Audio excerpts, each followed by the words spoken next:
Hello दोस्तों, आज मैं आप लोगों को जो टॉपिक सिखाऊंगा समझाऊंगा उस टॉपिक का नाम है पार्टनरशिप फाइनल अकाउंट। और आज भी हम लोग पार्टनरशिप फाइनल अकाउंट का प्रैक्टिकल सम सॉल्व करेंगे। बट हम लोग पूरा सम सॉल्व नहीं करेंगे। मैं क्वेश्चन रीड करूंगा, कौन सा आइटम कहाँ पे जाएगा इन डिटेल में आपको बताऊंगा।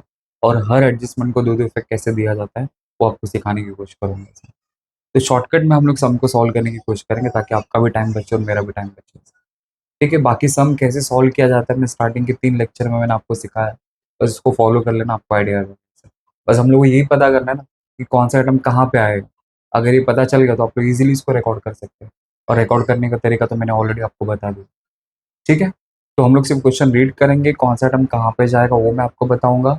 और हर एडजस्टमेंट का दो इफेक्ट कैसे दिया जाता है वो आपको सिखाने की कोशिश करूंगा। ठीक, लेट्स स्टार्ट। तो आज हम लोग जो क्वेश्चन करेंगे वो है question number 6 and page number 59। तो ये जितने भी क्वेश्चंस मैं करा रहा हूँ गवर्नमेंट बुक से मैं कराने वाला। तो जिन लोगों के पास गवर्नमेंट बुक होगा प्लीज उसको फॉलो कर लेना। अगर नहीं है तो मैं स्क्रीन पे क्वेश्चन शेयर कर लूंगा, तो वहां से आप लोग चेकआउट कर सकते हैं। तो लेट्स स्टार्ट। तो लिख के दिया है कि Archana and Prerna are partners. Archana और प्रेरणा नाम के दो पार्टनर्स हैं। Sharing profit and losses in the ratio of 2:1। तो उनका प्रॉफिट शेयरिंग रेशियो क्या है? 2:1 with the following trial balance and adjustment given below. You are required to prepare trading account, profit and loss account, balance sheet statement. तो हम लोग को 3 account बनाने के लिए बोला है, बट मैंने आपको बोला है कि हम लोग टोटल कितना अकाउंट बनाएंगे? 4 अकाउंट बनाएंगे। ठीक है, तो डेबिट बैलेंस लिख के दिया, अमाउंट लिख के दिया, क्रेडिट बैलेंस लिख के दिया, अमाउंट लिख के दिया। तो डेबिट बैलेंस का मतलब होता है कि जो आइटम आपको डेबिट में लिख के दिया है वो हमेशा हमेशा हमेशा डेबिट में ही जाएगा। और जो आइटम आपको क्रेडिट में लिख के दिया है वो हमेशा हमेशा हमेशा क्रेडिट में जाएगा। बस आपको इस बात का ख्याल रखना है, वो ट्रेडिंग के डेबिट में जाएगा या पीएनएल के डेबिट में जाएगा या पार्टनर्स कैपिटल के डेबिट में जाएगा या पार्टनर्स कैपिटल के क्रेडिट में जाएगा या लायबिलिटीज में जाएगा तो असेट्स में जाएगा। तो बाकी जो 3 अकाउंट है, ट्रेडिंग अकाउंट, पीएनएल अकाउंट और पार्टनर्स कैपिटल, तो इसमें डेबिट क्रेडिट तो आपको समझ में आता है। बट बैलेंस शीट में ऐसा रूल होता है कि जो लायबिलिटीज होता है ना वो क्रेडिट होता है और जो असेट्स होता है वो डेबिट होता है। ये चीज आपको याद रखनी है इसके अंदर। ठीक है, चलो लेट्स स्टार्ट। तो सबसे पहले लिख के दे स्टॉक 1 अप्रैल 2018 8560। ठीक है, तो मैं अमाउंट रीड नहीं करूंगा, सिर्फ कौन सा आइटम कहाँ पे जाएगा वो डिस्कस करेंगे। तो स्टॉक लिख के दिए 1 अप्रैल। तो 1 अप्रैल हमारा क्या होता है? ओपनिंग स्टॉक होता है। 1 अप्रैल मतलब ओपनिंग डेट रहता है। इसलिए कौन सा स्टॉक हो जाएगा? ये ओपनिंग स्टॉक हो जाएगा। और ओपनिंग स्टॉक कहाँ पे आता है? ट्रेडिंग के डेबिट में, क्योंकि स्टॉक का ही ट्रेड होता है। तो स्टॉक का जब ट्रेड करेंगे तो ट्रेड से रिलेटेड जो भी एक्टिविटी रहेगी कौन सा अकाउंट में आएगा? ट्रेडिंग अकाउंट में आएगा। इसलिए ट्रेडिंग के डेबिट में चले जाएगा।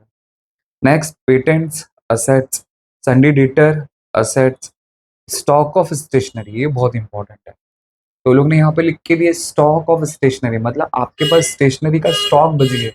आपने ड्यूरिंग द ईयर कुछ 10,000 का, 20,000 का, 15,000 का कोई स्टॉक, स्टेशनरी का स्टॉक खरीदा तो वो आपका बच गया, पूरा साल उसको यूज नहीं कर पाए। तो ये स्टॉक ऑफ स्टेशनरी ये असेट्स में चले जाए, क्योंकि बची हुई जो भी चीज रहेगी वो किसका होता है? वो बिजनेसमैन का होता है। और बिजनेसमैन अपनी चीजों को कहाँ पे रिकॉर्ड करता है? असेट्स में रिकॉर्ड करता है। लेकिन यही अगर यहीं पे समझो अगर ऐसा वर्ड लिख के दिया रहता, प्रिंटिंग एंड स्टेशनरी, तो प्रिंटिंग स्टेशनरी का खर्चा 5,600 हुआ, 7,000 हुआ, 8,000 हुआ, तो फिर ये प्रॉफिट लॉस अकाउंट में आता है, क्योंकि ये ऑफिस से रिलेटेड खर्चा है। लेकिन आपके पास अगर किसी भी चीज का अगर आपके पास स्टॉक बच जाएगा तो वो स्टॉक आपका असेट्स कहलाएगा। आगे बढ़ते हैं। आगे लिखा है trademark assets, bills receivable assets, electricity charges. अब देखो इलेक्ट्रिसिटी चार्जेस ऑफिस का भी हो सकता है, फैक्ट्री का भी हो सकता है। अगर क्वेश्चन में कुछ नहीं लिख के दिया है तो आपको समझ आना है कि ये ऑफिस वाला है, तो ऑफिस से रिलेटेड जो भी खर्चा रहेगा कहाँ पे जाएगा? प्रॉफिट लॉस अकाउंट में चला जाएगा। नेक्स्ट है वेजेस। वेजेस, फैक्ट्री में जो बंदा काम करता है उसको वेजेस दिया जाता है, इसलिए ये कहाँ पे आएगा? ट्रेडिंग अकाउंट में। Heating and lighting, trading account में। हीटिंग का जो काम होता है वो फैक्ट्री के अंदर होता है, इसलिए फैक्ट्री में लगने वाला जो भी खर्चा रहेगा कौन सा अकाउंट में आएगा? ट्रेडिंग अकाउंट में आएगा। Next, trade expense. अब ट्रेड एक्सपेंस में यहाँ पे एक स्टोरी है, मतलब ट्रेड एक्सपेंस को आप लोग पीएनएल में भी लिख सकते हैं और इसमें भी लिख सकते हैं, ट्रेडिंग में लिख सकते हैं। तो इसमें एक लॉजिक है, वो लॉजिक क्या है मैं आपको बताता हूँ। अब हम लोग बात करेंगे ट्रेड एक्सपेंस। अब ये ट्रेड एक्सपेंस क्या होता है पहले वो समझते हैं। तो ट्रेड एक्सपेंसेस, तो ट्रेड एक्सपेंस का मतलब होता है कि ट्रेडिंग से रिलेटेड जो भी आपके एक्सपेंसेस होंगे वो सारे के सारे एक्सपेंस कौन से अकाउंट में आएगा? ट्रेडिंग अकाउंट में आएगा। इसलिए ट्रेडिंग अकाउंट के डेबिट में चले जाए। और ट्रेडिंग से रिलेटेड जो खर्चे होते हैं उन खर्चों को अपन क्या बोलते हैं? डायरेक्ट एक्सपेंस बोलते हैं। और डायरेक्ट एक्सपेंस क्या होता है? डायरेक्ट एक्सपेंस वो एक्सपेंस होता है जो सीधा आपकी प्रोडक्शन से या फिर आपके परचेज से रिलेट करता है। और जो आपके प्रोडक्शन और परचेज से रिलेट करेगा वो आपका ट्रेड एक्सपेंस हो जाएगा। जो खर्चे आपके प्रोडक्शन से या फिर परचेज से रिलेटेड होंगे तो उन खर्चों को अपन क्या बोलेंगे? डायरेक्ट एक्सपेंस बोलेंगे। इसलिए ट्रेड एक्सपेंस आपका ट्रेडिंग अकाउंट के डेबिट में आ जाएगा। लेकिन कभी कभी क्या होता है कि ट्रेड एक्सपेंस को आपको पीएनएल में भी रिकॉर्ड करना पड़ सकता है। तो किन सिनारियो में? तो किन सिनारियो में आपको रिकॉर्ड करना पड़ेगा पीएनएल में? तो आपको याद रखना है कि अगर क्वेश्चन के अंदर एक्सपेंसेस को आपको ऐसा कैटेगरी वाइज लिख के दिया है, जैसे कि आपको क्वेश्चन में ऑफिस एक्सपेंस लिख के दिया है, जनरल एक्सपेंस लिख के दिया है, सन्ड्री एक्सपेंस लिख के दिया है, या फिर मिसलेनियस एक्सपेंस ऐसा करके अगर आपको लिख के दिया है, मतलब हर खर्चों का आपको अलग अलग कैटेगरी करके दी, हर खर्चों का अगर आपको अलग अलग कैटेगरी करके लिख के दिया है, तो उस वाली सिनारे में आपको क्या करना पड़ेगा? जो ट्रेड एक्सपेंस है उसको आपको ट्रेडिंग अकाउंट के डेबिट में रिकॉर्ड करना पड़ेगा। अगर क्वेश्चन के अंदर अलग अलग खर्चे कंसिडर नहीं है, मतलब office expense, selling expense, general expense, अगर ऐसा खर्चा, अगर सन्ड्री एक्सपेंस, अगर ऐसा खर्चा अगर आपको अलग अलग कैटेगरी करके नहीं दिया है, अगर नहीं लिख के दिया रहेगा, तो फिर उस वाले सिनारियो में ट्रेड एक्सपेंस को हम लोग इनडायरेक्ट एक्सपेंस कंसिडर करेंगे। और इनडायरेक्ट एक्सपेंस कहाँ पे आएगा? पीएनएल के डेबिट में आएगा। मतलब आप लोग यहाँ पे ऐसा समझो, ये सेलिंग रिलेटेड एक्सपेंस हो जाएगा, मतलब जिसका कोई नहीं होगा। मतलब जब भी आपको खर्चों के बारे में अगर आइडेंटिफाई करना है और क्वेश्चन में कुछ भी अगर मेंशन नहीं है कि ये प्रोडक्शन से रिलेटेड, मतलब ये डायरेक्ट एक्सपेंस है या इनडायरेक्ट एक्सपेंस है, तो क्वेश्चन अगर पूरा साइलेंट है, कुछ मेंशन अगर नहीं किया हुआ रहेगा, तो वो खर्चे को क्या कंसिडर कर दिया जाता है? इनडायरेक्ट एक्सपेंस कंसिडर किया जाता है। इसलिए फिर उस वाले केस में ट्रेड एक्सपेंस कहाँ पे आ जाएगा? ट्रेड एक्सपेंस पीएनएल के डेबिट में आ जाएगा। बोलो ये बात समझी कि नहीं समझी? बस ये चीज आपको याद रखनी है। तो अभी ये वाले क्वेश्चन में हम लोग को समझेगा कैसे? तो पूरा क्वेश्चन पूरा रीड करने के बाद ही हम लोग को पता चल पाएगा डेबिट में कि general expense, office expense, sundry expense, miscellaneous expense, ऐसा कुछ आपको लिख के दिया है कि नहीं लिख के दिया। अगर लिख के दिया है तो वो फिर ट्रेडिंग अकाउंट के डेबिट में चले जाएगा। अगर नहीं लिख के दिया है तो फिर आपको उसको पीएनएल के डेबिट में रिकॉर्ड करना पड़ेगा। बात समझ में आए? ठीक है, चलो अब हम लोग आगे बढ़ते हैं। लिख के दिए सेल्स रिटर्न, तो सेल्स रिटर्न कहाँ पे आएगा? तो सिंपल है, सेल्स रिटर्न ट्रेडिंग में आ जाएगा। नेक्स्ट है land and building, assets, furniture, assets, cash at bank, assets, investment, assets, drawing, partners capital, bad debts, PNL, purchase, trading, capital, partners capital, credit में आ जाओ। Others loan, liabilities, reserve fund, liabilities में लिख सकते, अगर समझो कि अगर आप लोगों ने पार्टनर्स कैपिटल अकाउंट बनाया तो फिर आप लोग रिजर्व फंड को पार्टनर्स कैपिटल अकाउंट में लिखेंगे। अगर आप लोग पार्टनर्स कैपिटल अकाउंट नहीं बना रहे तो फिर आप सीधा सीधा रिजर्व फंड को क्या कर सकते हो? लायबिलिटीज में अकाउंट कर सकते हो। तो हम लोग तो यहाँ पे पार्टनर्स कैपिटल अकाउंट बनाएंगे, इसलिए पार्टनर्स कैपिटल में रिकॉर्ड कर देंगे और रेशियो के हिसाब से डिस्ट्रीब्यूट कर देंगे। Sundry creditors, liabilities, bills payable, liabilities, purchase return, trading. आर मेरी दीदी है, आर आरडीडी का मतलब होता है ओल्ड, ओल्ड आरडीडी। तो क्वेश्चन में जब भी आपको ओल्ड आरडीडी लिख के दिया रहेगा तो ओल्ड आरडीडी कहाँ पे आएगा? अगर आप लोग फॉर्मूला फॉलो कर रहे हो तो माइनस वाले में जाके लिख देना। अगर आप फॉर्मूला फॉलो नहीं कर रहे हो तो आप लोग सीधा, मतलब आपको फॉर्मूला दिमाग में नहीं जाता है तो सीधा पीएनएल के ग्रेड में जाके लिख दो बस। ठीक है, सेल्स, ट्रेडिंग, इंटरेस्ट, पीएनएल। क्योंकि इंटरेस्ट के केस में मैंने आपको लॉजिक क्या दिया था? C I D, C for commission, I for interest, D for discount. अगर ये तीनों कहीं पे भी अगर आपको नजर आए तो ये सीधा सीधा पीएनएल अकाउंट में आता है। अब क्यों आएगा, कैसे आएगा? मैंने आपको बताया था कि फैक्ट्री से रिलेटेड जो भी खर्चा रहता है वो सब इस ट्रेडिंग में आ जाता है। अब फैक्ट्री को छोड़ के बाकी दुनिया भर के जो भी आप पे एक्सपेंस रहेंगे, जो भी आपका इनकम होगा, वो सारे के सारे खर्च और इनकम कौन से अकाउंट में आ जाएगा? PNL account. क्योंकि खर्चों का और इनकम का सिर्फ दो ही अकाउंट होता है, एक ट्रेडिंग और एक पीएनएल। तो ट्रेडिंग में क्या रिकॉर्ड होता है? फैक्ट्री से रिलेटेड जो भी खर्चा रहेगा, जो भी इनकम रहेगा वो उसके अंदर आएगा। उन सबको छोड़ने के बाद बाकी जो भी आपके खर्चे बच जाएंगे वो सारे के सारे खर्चों को, इनकम को कहाँ पे रिकॉर्ड करेंगे? P&L अकाउंट में, इसलिए P&L में आ जाएगा। अभी कौन से साइड में आएगा? क्रेडिट में आएगा, क्योंकि इनका पैसा आपको क्रेडिट साइड में लिख के दिया है इसलिए। ठीक है, नेक्स्ट। अब हम लोग क्या आते हैं, एडजस्टमेंट पे आते हैं। तो सबसे पहला हमें एडजस्टमेंट लिख के दिया है कि स्टॉक ऑन 31 मार्च 2019।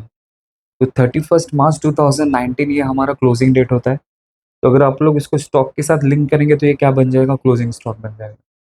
तो क्लोजिंग स्टॉक का हमें दो वैल्यू लिख के दिए, कॉस्ट प्राइस लिख के दिए और मार्केट प्राइस लिख के दिए। कॉस्ट प्राइस है 12,000 और मार्केट प्राइस है 17,000। तो क्लोजिंग स्टॉक का दो इफेक्ट किधर आता है? तो क्लोजिंग स्टॉक का दो इफेक्ट आता है, मैंने जो बताया आप लोगों को कि क्लोजिंग स्टॉक का अगर आपको दो इफेक्ट देना है तो पहला आएगा ट्रेडिंग के क्रेडिट में और दूसरा आएगा बैलेंस शीट के असेट्स में। ये तो आपको पता है, लेकिन अब सवाल ये उठता है कि इन दोनों वैल्यू में से कौन सा वैल्यू रिकॉर्ड करें? 12,000 रिकॉर्ड करे कि 17,000 रिकॉर्ड करे?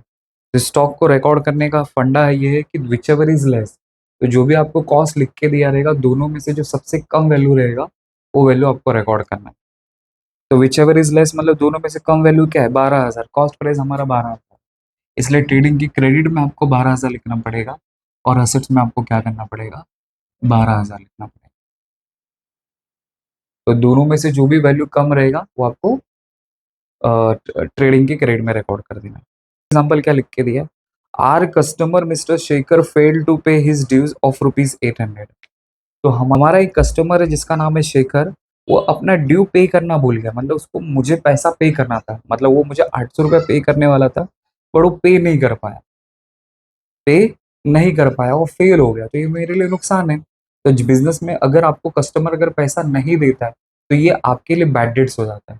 तो बट इसको बैड डेट्स नहीं बोलेंगे, इसको बोलेंगे फर्दर बैड डेट्स या न्यू बैड डेट्स आपका, क्योंकि क्वेश्चन में ऑलरेडी कहीं तो बैड डेट्स लिख के दिया रहेगा। तो देखो ऊपर ट्रायल बैलेंस में एकदम नीचे लिख के ना, परचेज के ऊपर देखो बैड डेट्स लिख के दिए 200 रुपीज, देखा परचेज के ऊपर देखो 200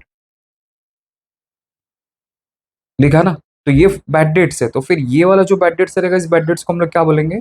फर्दर बैड डेट्स बोलेंगे। तो आपको 800 रुपये का नुकसान हो गया। तो फर्दर बैड डेट्स का दो इफेक्ट क्या होता है? तो मैंने आपको लिख के दिया है कि अगर आपको फर्दर बैड डेट्स होगा या फिर आरडीडी अगर होगा ना, तो उसका दो इफेक्ट क्या होता है कि आपको उसको डेटर में से माइनस करना रहता है और दूसरा पीएनएल के डेबिट में आता है। तो अगर आप लोगों ने बैड डेट्स का फॉर्मूला फॉलो किया है, जैसे बैड डेट्स का फॉर्मूला क्या होता है, तो टू बैड डेट्स लिखा, फिर यहाँ पे प्लस प्लस माइनस, तो ये होता है न्यू बैड डेट्स या इसको फर्दर बैड डेट्स बोल सकते हैं। फिर यहाँ पे आएगा न्यू आरडीडी और फिर यहाँ पे आएगा ओल्ड आरडीडी। तो ये आपको कहाँ से मिलता है? ये आपको टीवी से मिलेगा, ये आपको एडी से मिलेगा, ये आपको एडी से मिलेगा, ये आपको टीवी से मिलेगा। तो देखो टीवी मतलब ट्रायल बैलेंस, तो बैड डेट्स में देखो कि आपको ट्रायल बैलेंस में बैड डेट्स का वैल्यू कितना लिख के दिया आपको?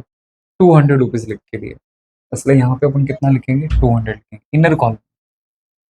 ठीक है, अब ये न्यू बैड डेट्स है जिसको फर्दर बैड डेट्स बोलते हैं, तो पीएनएल के डेबिट में आएगा, तो उसका वैल्यू कितना है?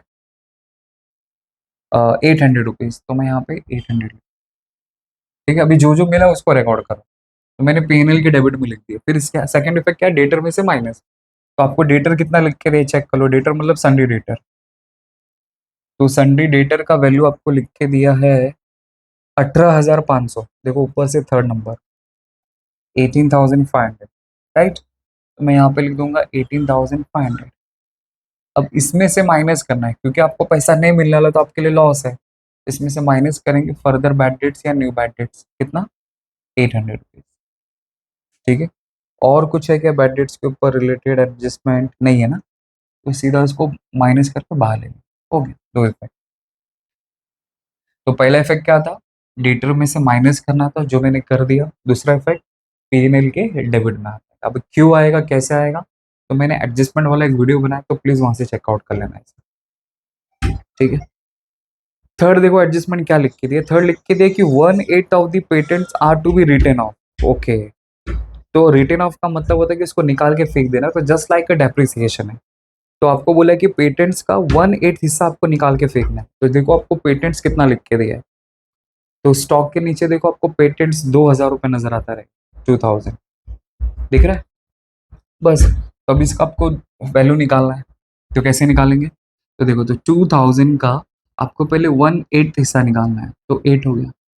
अब मैं यहाँ पे करूँगा तो 8 टू ज़ा 16, तो 20 में से 16 अगर मैं खा गया तो 4 बचा, तो 8 5 ज़ा 40 एंड 50, तो 250 आ जाएगा। 250 को 1 से मल्टीप्लाई करेंगे तो कितना आएगा? 250 आएगा। तो इसका एडजस्टमेंट कैसे देंगे? तो ये जस्ट लाइक डेप्रिसिएशन वाला ही है। तो डेप्रिसिएशन का आप लोग दो इफेक्ट क्या देते हैं? तो डेप्रिसिएशन का दो इफेक्ट हम लोग देते हैं कि असेट में से माइनस करना रहता है और दूसरा पीएनएल के डेबिट में आएगा। तो समझो कि मैंने असेट्स में पेटेंट करके लिखा है 2000, अब उसमें से क्या करने का? माइनस रिटेन ऑफ, आपको जो वर्ड लिख के दिया है ना वही लिख देने का। तो रिटेन ऑफ 250 माइनस करके आ जाएगा 1757, ये हुआ first effect, less from assets. Second effect PNL debit, अगर मेरे असेट्स का वैल्यू कम होता है तो मेरे लिए लॉस होता है, इसलिए पीएनएल के डेबिट में आ जाएगा रिटेन ऑफ, वर्ड आपको वो यूज करना है, रिटेन ऑफ पेटेंट, सीधा आउटर में 250 हो गया। समझो, मतलब आपको जो वैल्यू लिख के दिया रहेगा उसका आपको 1/8 हिस्सा निकालना है और उसमें से माइनस करना है, और ये आपके लिए लॉस है, इसलिए पीएनएल के डेबिट में आ जाएगा। अब उसके बाद फोर्थ वाला एडजस्टमेंट बहुत ज्यादा इंपॉर्टेंट है। तो फोर्थ वाला एडजस्टमेंट इसलिए ज्यादा इंपॉर्टेंट है कि बहुत सारे बच्चे लोग इसमें गलती करते हैं, बट जिन लोगों को आइडिया है डेप्रिसिएशन कैसे निकालना, सब लोग इजीली इसको निकाल सकते हैं। तो देखो क्या लिखा है, a part of furniture ₹5,000 is purchased on 1 October 2018। Okay, तो जरा चेक करो कि ऊपर आपको फर्नीचर का वैल्यू कितना लिख के दिया है। देखो लैंडन बिल्डिंग के नीचे फर्नीचर आपको 13,000 नजर आता रहेगा। देखो फर्नीचर 13,000, देखा? ठीक है, तो उस फर्नीचर के बारे में बात कर रहा है कि जो 13,000 का फर्नीचर है हमारा, मैं यहाँ पे लिखता हूँ, जो हमारे पास 13,000 का फर्नीचर है, इस 13,000 के फर्नीचर में से 5,000 का फर्नीचर है ना, 5,000 का फर्नीचर, इसको हमने 1 अक्टूबर को खरीदा था। ओके, तो अब हमारे पास बचा कितना फर्नीचर? 13,000 में से 5,000 फर्नीचर अगर मैं माइनस करूंगा तो मेरे पास कितने का फर्नीचर बचेगा? 8,000 का। तो जो मेरे पास 8,000 का फर्नीचर है वो साल के शुरू से रहेगा, मतलब ये अपना ओपनिंग वाला वैल्यू हो जाएगा, या पूरे साल भर का ये बिलोंग करेगा, मतलब ये फर्नीचर पूरे साल भर में स्टार्टिंग से लेके अब तक उसका वैल्यू 8,000 था, बीच में मैंने कहीं पे 5,000 का फर्नीचर खरीदा, इसलिए एंड ऑफ द ईयर मेरे फर्नीचर का वैल्यू कितना हो गया? 13,000 हो गया, मतलब शुरू से मेरे पास पहले से 8,000 का फर्नीचर था, फिर मैंने ड्यूरिंग द बीच में 5,000 का फर्नीचर खरीदा, 8 पहले से था, 5,000 का खरीदा, तब जाके कितना हो गया? 13,000 हो गया। तो ऐसे सिनारियो में क्या करने का मालूम है, फिर आपको 13,000 पे फन डेप्रिसिएशन नहीं निकालने का, फिर 5,000 रुपये अलग से निकालने का और 8,000 रुपये अलग से निकालने का। अब कैसे निकालने का? तो देखो, तो 5,000 इंटू, आपको क्वेश्चन के अंदर देखो रेट ऑफ डेप्रिसिएशन लिख के दिया रहेगा, उसी के नीचे वाले एडजस्टमेंट में देखो depreciation on land and building 10%, तो लैंड एंड बिल्डिंग पे 10% तो आपको निकालने आ जाएगा। फर्नीचर, क्योंकि लैंड एंड बिल्डिंग में ऐसा कुछ नहीं बोले तो सीधा आप लोग उसके ऊपर निकाल सकते हैं। देखो आपको लैंड एंड बिल्डिंग 22,000 नजर आता रहेगा, दिख रहा है? इसके नीचे सेल्स रिटर्न के नीचे देखो 22,000, उसके ऊपर आपको क्या करना है? 10% निकालना है। तो 22,000 का 10% कितना आता है? 2,200, तो सीधा उसको दो इफेक्ट दे देना, असेट में से माइनस कर देना और दूसरा पीएनएल के डेबिट में आ जाए। अब फर्नीचर वाला मैं आपको बता रहा हूँ जिसके बारे में लिख के दिया, तो फर्नीचर कितना लिख के दिया? 5% लिख के दिया, तो मैं क्या करूंगा? देखो 5,000 इंटू 5/100, उस फर्नीचर को मैंने अक्टूबर में खरीदा है, अक्टूबर, तो अक्टूबर नवंबर दिसंबर जैन फैब मार्च, क्योंकि हमारा साल मार्च में खत्म होता है, तो अक्टूबर से खरीदा, मार्च तक आपने इसको यूज किया, तो वो साल में कितना महीना आपने इसको यूज किया? तो 1 2 3 4 5 6, तो 6 महीना यूज किया, इसलिए 6/12 आ जाए। तो 6 1 जा 6, 6 2 जा 12, जीरो से जीरो गया, जीरो से जीरो गया। अब इसको 2 से इसको मल्टीप्लाई करेंगे तो 25 आएगा, 5 को इससे मल्टीप्लाई करेंगे तो 125 आ जाएगा। ये हो गया 5,000 का। अब जो 8,000 बचा उसके ऊपर पूरे साल का आएगा, तो 8,000 इंटू 5/100 करो बस, तो भी चलेगा। क्यों? क्योंकि वो पूरे साल भर का, तो 12/12 करेंगे तो कैंसिल करेंगे तो 1 ही आने वाला, तो नहीं भी लिखेंगे तो भी चलेगा, तो सीधा आप लोग 5/100 भी लिख सकते हो। तो जीरो से जीरो गया, जीरो से जीरो गया, 80 को अगर 5 से मल्टीप्लाई करेंगे तो 40 आता है, और फिर ये एक जीरो चिपका दिया, 400 आ जाएगा, तो 400, तो ये 400 प्लस 125, तो टोटल मिला के कितना हो गया? 525। तो आपको क्या करना है? असल में से 525 माइनस करना है और पीएनएल के डेबिट में क्या लिख देने का? 525। ये तो आपको आ ही जाएगा, बेसिक है, आपको कुछ अलग से करने की जरूरत नहीं। नहीं तो बच्चे लोग दिमाग लगाएंगे कि 5,000 उसमें ऐड कर देंगे तो अभी हमारा फर्नीचर कितने का हो जाएगा, 18,000 का हो जाएगा। तो ऐसी बिल्कुल गलती मत करना।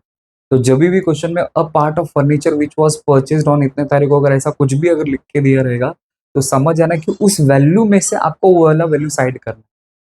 उस वैल्यू में से इतने वाला वैल्यू हमने इतने तारीख को खरीदा, तो उसके हिसाब से आपको कैलकुलेशन बैठा के क्या करना है, डेप्रिसिएशन निकालना है। ठीक है, चलो नेक्स्ट। नेक्स्ट है सिक्स वाला, आउटस्टैंडिंग एक्सपेंस वेजेस ₹300। तो ₹300 का अपना आउटस्टैंडिंग है और इलेक्ट्रिसिटी चार्जेस कितना है, 200 आउटस्टैंडिंग है। ओके, तो आउटस्टैंडिंग एक्सपेंस का दो इफेक्ट क्या होता है, मैंने आपको बताया। तो आउटस्टैंडिंग एक्सपेंस का दो इफेक्ट होता है, ऐड टू एक्सपेंस। जिस पर्टिकुलर एक्सपेंस के बारे में बोला रहेगा वहां पे जाके आपको ऐड करना है, और दूसरा आपको आज नहीं तो कल देना पड़ेगा, इसलिए लाइबिलिटीज में आके लिख देना है। ये भी आपको आ जाएगा इजीली। उस पर्टिकुलर एक्सपेंस में जाके ऐड कर दो और सेकंड फिर कहाँ पे दे दो, लाइबिलिटीज में जाके लिख दो।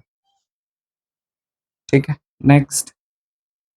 Allow interest on capital 3%। तो थ्री कैपिटल के ऊपर उनको 3% का इंटरेस्ट मिलने वाला है। तो पार्टनर्स का कैपिटल देखो कितना है, 40,000 है, 12,000 है। तो 40,000 के ऊपर 3%, तो 3/100। आपको इसमें टाइम पीरियड मेंशन करने की जरूरत नहीं है। फिर उसके बाद मतलब इंटू 12/12 आएगा, 12 से डिवाइड करूंगा तो 1 ही आने वाला, इसलिए वो मैं नहीं लिख रहा हूँ। नेक्स्ट है 20,000 इंटू 3/100। तो देखो जीरो, सॉरी, हाँ, जीरो से जीरो गया, जीरो से जीरो गया, 4 3 12, और ये 2 जीरो चिपका दिया, 1,200। वापस से जीरो से जीरो गया, जीरो से जीरो गया, 2 3 6, ये 2 जीरो चिपका दिया, 600 आ गया। ठीक है, तो इंटरेस्ट ऑन कैपिटल को दो इफेक्ट क्या लिख के दिया मैंने, आईओसी। तो इंटरेस्ट ऑन कैपिटल का दो इफेक्ट होता है, पहला आता है पार्टनर्स कैपिटल के क्रेडिट में, क्यों आता है मैंने इसका जवाब वीडियो में दिया है। फिर दूसरा पीएनएल के डेबिट में। तो ये पार्टनर्स के लिए इनकम होता है इसलिए क्रेडिट में आता है, ये बिजनेस के लिए खर्चा होता है इसलिए पीएनएल के डेबिट में आएगा। तो पार्टनर्स कैपिटल तो मैंने बनाया नहीं, तो आपको क्या करना पड़ेगा, पार्टनर्स कैपिटल के क्रेडिट में जाके लिख देना बाय इंटरेस्ट ऑन कैपिटल। पहले पार्टनर में लिख देना 1,200, दूसरे पार्टनर में लिख देना 600। फिर दूसरा जब इंटरेस्ट ऑन कैपिटल आएगा तो पीएनएल के डेबिट में, तो पीएनएल के डेबिट में आप लोग ऐसा लिख सकते हो। तो आईओसी करके हेडिंग लिखा, मतलब इंटरेस्ट ऑन कैपिटल, फिर एक के नीचे एक पार्टनर का नाम, समझो ए और बी है, तो एक का 1,200 और दूसरे का 600, इनर में लिखा, ऐड करके सीधा बाहर लिखा।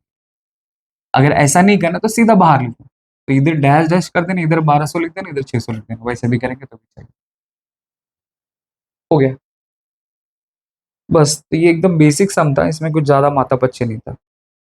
ऐसा इसमें मतलब अगर मैं आपको बोलूँ कि इस वाले क्वेश्चन में कौन सा इम्पोर्टेंट एडजस्टमेंट है, तो वो है थर्ड वाला और फोर्थ वाला, जिसमें ज़्यादातर बच्चे लोग को थोड़ा ज़्यादा कन्फ्यूजन होता है कि इसको कैसे किया जाए करके। बाकी तो एडजस्टमेंट आपको आता रहेगा, शायद अगर सेकंड वाला भी आप कंसिडर कर सकते हो।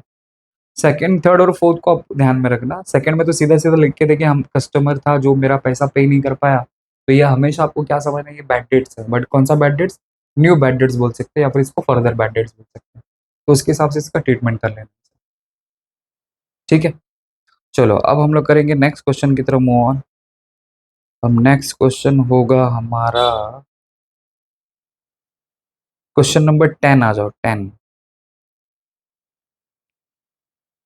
पेज नंबर 62 पे मिला।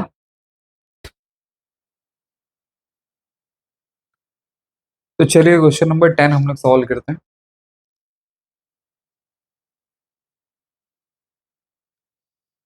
पेज नंबर 62 पे लिखा था, Chhipra and Manisha are partners sharing profit and losses in their capital ratio. Okay, तो छिपरा और मनीषा नाम के दो पार्टनर्स हैं जिनका प्रॉफिट शेयरिंग रेशियो क्या है, उनका कैपिटल रेशियो है। मतलब उनका प्रॉफिट शेयरिंग रेशियो जो उनके कैपिटल के बेसिस पर डिसाइड किया जाएगा।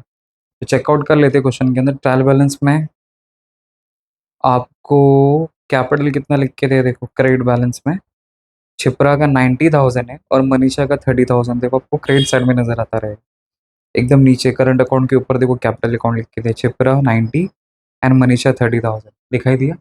बस, अब क्या करना है, इसका क्या, इसका रेशो क्रिएट करना है। तो रेशो कैसे क्रिएट करेंगे, तो 90,000 इज टू 30,000। अब जो जो काट सकते काट दो, तो यहाँ से 4 0 गया, यहाँ से 4 0 गया, तो 3 1 जा 3 एंड 3 3 जा 9, तो 3:1 आपका ये रेशो आ गया।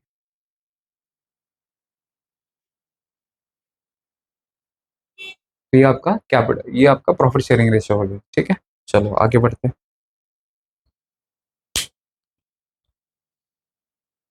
और हमें बोला कि you are required to prepare trading account, profit and loss account and balance sheet statement as on that date.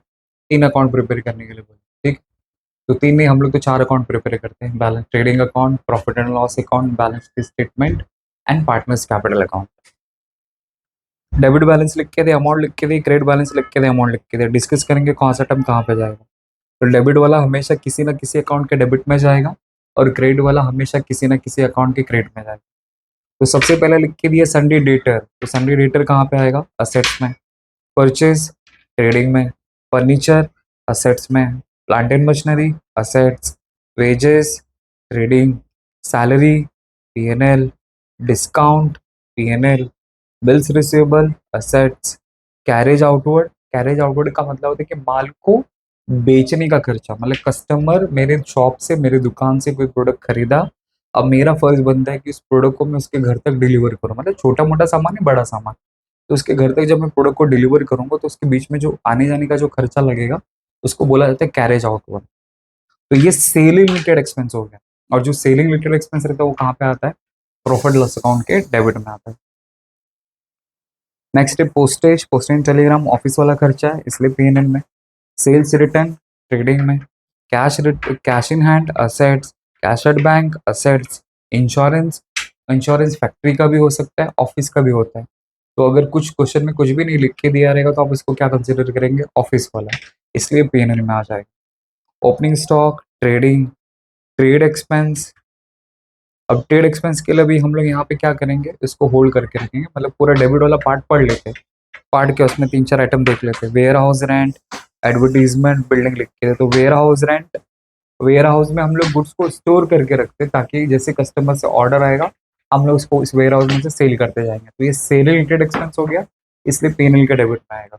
Advertisement PNL, bad debts PNL. तो ये ट्रेड एक्सपेंस भी क्या होगा? पीएनएल में ही आएगा। क्यों? क्योंकि क्वेश्चन में अगर आपको office expense, sundry expense, general expense, अगर ऐसा एक्सपेंस की कोई अलग अलग कैटेगरी अगर आपको लिख के दी है तो फिर इस खर्चे को आप लोग ट्रेडिंग में रिकॉर्ड करेंगे।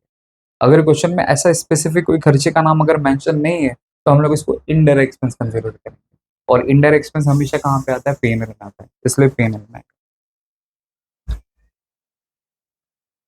बिल्डिंग असेट्स हो गया। अब आ जाओ क्रेडिट बैलेंस में। तो सेल्स ट्रेडिंग में, रेंट, रेंट ऑफिस का भी हो सकता है, फैक्ट्री का भी हो सकता है। अगर क्वेश्चन में कुछ भी नहीं लिख के दिया रहेगा तो हम लोग फर्स्ट प्रायोरिटी किसको देंगे? ऑफिस वाले को देंगे। इसलिए ऑफिस रिलेटेड जो भी खर्चा रहेगा कहाँ पे आएगा? पीएनएल के डेबिट में आ जाएगा।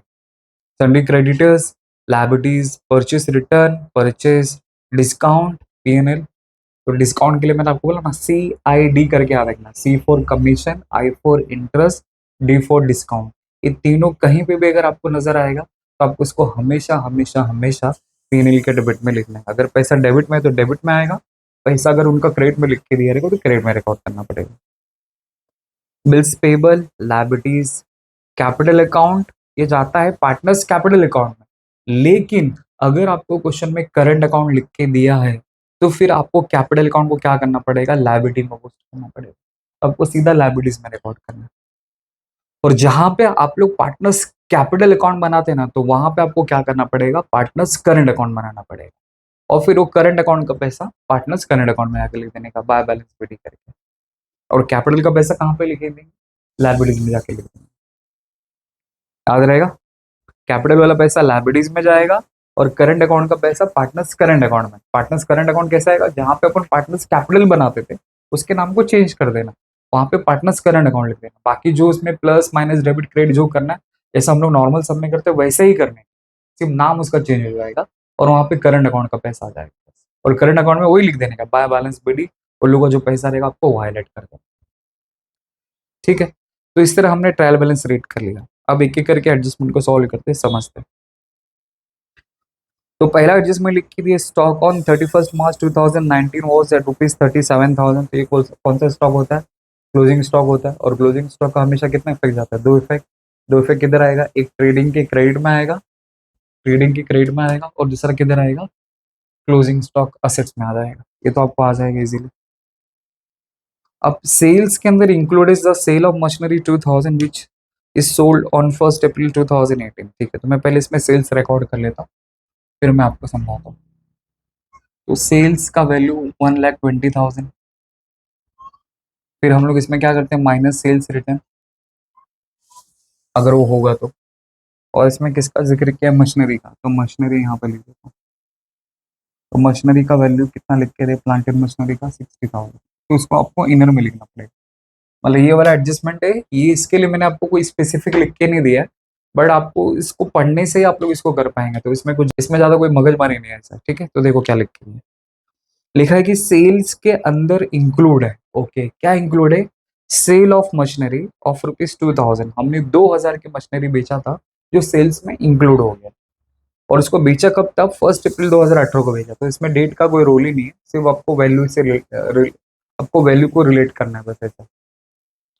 तो आपने 2,000 का मशीनरी बेचा था जो सेल्स में इंक्लूड हो गया। तो अभी हमारा दिमाग क्या बोलता है कि कोई भी चीज अगर किसके अंदर इंक्लूड है तो आपको क्या करना पड़ेगा, उसके अंदर प्लस करना पड़ेगा, बराबर। ऐसा सोचना यहाँ पे बिल्कुल गलत है।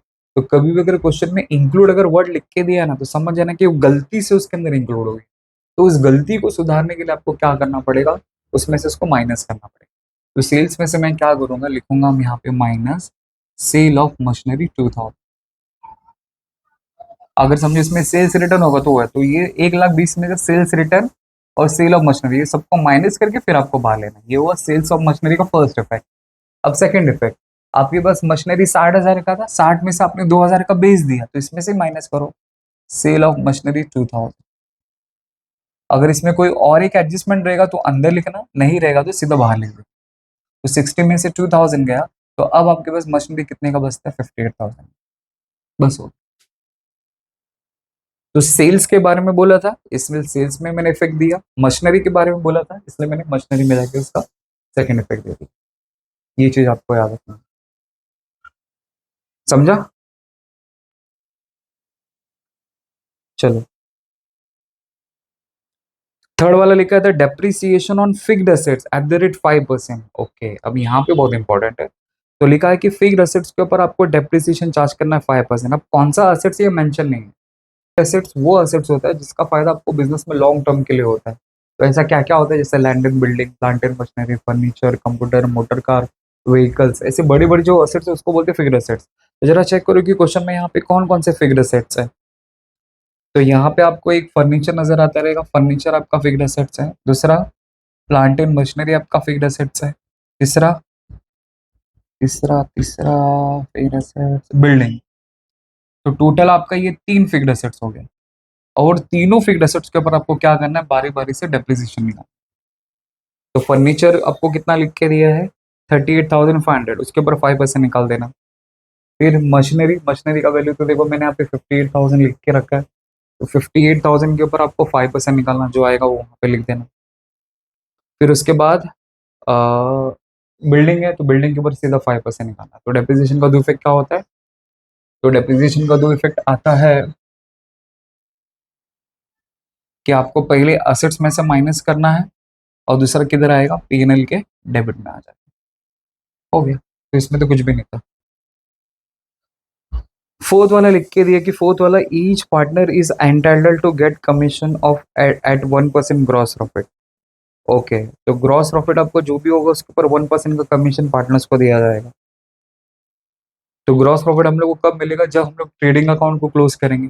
जब एंड में ट्रेडिंग अकाउंट क्लोज करेंगे, उसका जो डिफरेंस आएगा उसके ऊपर उनको कितना कमीशन दिया जाएगा, 1%। तो देखो नीचे तो आंसर है, मैं लिख देता हूँ समझे। यहाँ पे ट्रेडिंग अकाउंट बना, क्लोज किया, तो आपका ग्रॉस प्रॉफिट आता है 81,700। पर उसके ऊपर उनको कितना परसेंट दिया जा रहा है, 1%।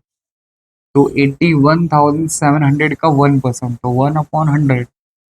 तो जीरो से जीरो गया, जीरो से जीरो गया, 1 से 1 गया, तो 817 आता है। तो दोनों पार्टनर को 817 का कमीशन मिलेगा। तो ये कमीशन वाली एंट्री।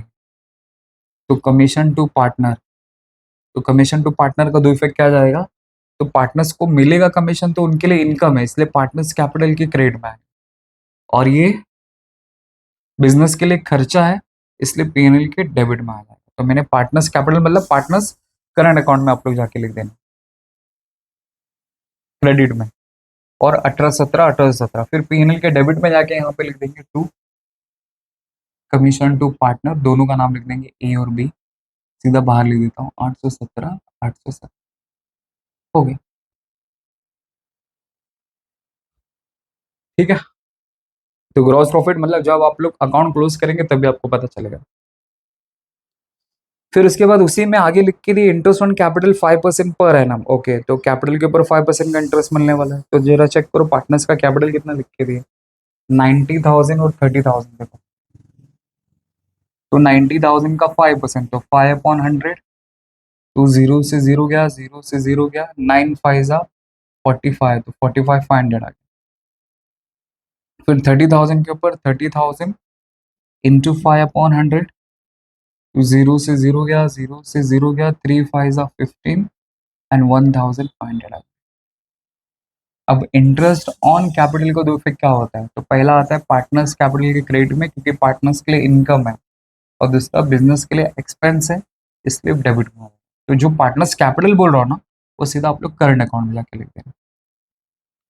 और पार्टनर्स कैपिटल के डेबिट में ऐसा लिख सकते हो, टू आईओसी हेडिंग लिख दिया, इंटरेस्ट ऑन कैपिटल ए और बी जो भी रहेगा, तो सीधा उसका वैल्यू लिख देगा मैं 4,500, और यहाँ पे आ जाएगा 1,500।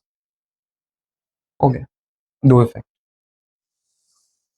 Okay, next. नेक्स्ट है outstanding expense, wages 200 and salary 500। तो वेजेस मेरा 200 आउटस्टैंडिंग है एंड सैलरी मेरा 500 आउटस्टैंडिंग है। तो आउटस्टैंडिंग मतलब मेरे को एक्सपेंस पे करना बाकी है। तो आउटस्टैंडिंग एक्सपेंस का दो इफेक्ट। तो आउटस्टैंडिंग एक्सपेंस का दो इफेक्ट क्या होता है, आता है ऐड टू एक्सपेंस, किसी भी ऐड पर्टिकुलर एक्सपेंस में आपको ऐड करना है, और दूसरा इफेक्ट किधर आएगा, लायबिलिटीज में।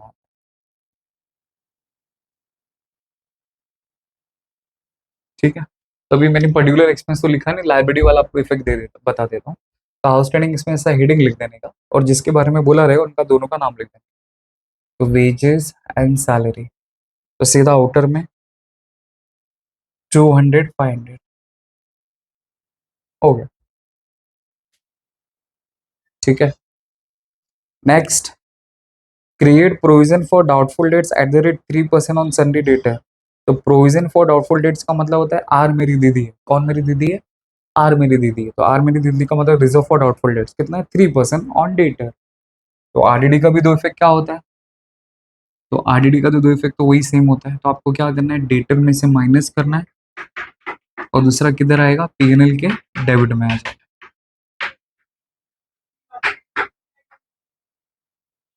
ठीक है, तो अगर आप लोग फॉर्मूला फॉलो कर रहे हो, तो फिर new bad debts, new RDD में जाके आपको क्या कर देने का, इसको प्लस कर देना है।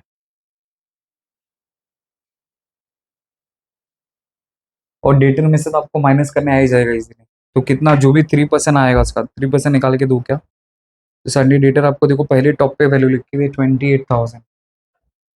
28,000 का 3%, तो 3/100, तो जीरो से जीरो गया, जीरो से जीरो गया, 3 0 जा 0, 3 8 जा 24, 2 कैरी, 3 2 जा 6 प्लस 2 8, तो 840 आएगा। तो इसमें से 840 माइनस करो और इसमें 840 प्लस कर दो, या तो सेपरेटली लिख दो। अगर आप लोग बैंडेड्स का फॉर्मूला फॉलो करें तो न्यू ऑडिटिंग में 840 ऐड कर दें। अगर फॉर्मूला फॉलो नहीं कर रहे तो सीधा पीएनएल के डेबिट में सेपरेटली लिख दो, टू न्यू ऑडिटिंग करके, सीधा बाहर कितना आ जाएगा, 840।